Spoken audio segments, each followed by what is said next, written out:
Hi everyone and welcome back to another video. So if you want to control your iPhone completely with your voice, open apps, tap buttons, scroll type, or navigate hands-free, voice control is the feature you need. In iPhone settings 2026, voice control is faster, smarter, and works offline for maximum privacy.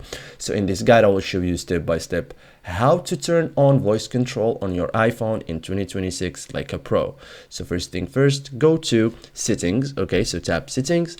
This is where accessibility features are managed. Okay, so scroll down and tap accessibility. Okay, so voice control is an advanced accessibility tool. Okay, so under the physical and motor section, tap voice control. Okay,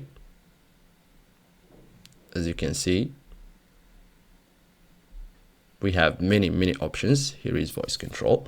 So turn on voice control. Okay, so toggle voice control to on. The first time iPhone may download voice control files, requires Wi-Fi, okay, one time only, works offline afterward. So you will see a blue microphone icon when active. Okay, so voice control is now active. Once enabled, you can say commands like open settings, swipe left, tap continue, scroll down, go home. So your iPhone listens only when voice control is on. Okay, so customize voice control. This is optional. So inside voice control, you can create costume commands, control sensitivity, choose language. Okay, so thank you guys for watching this video and see you guys in the next tutorial.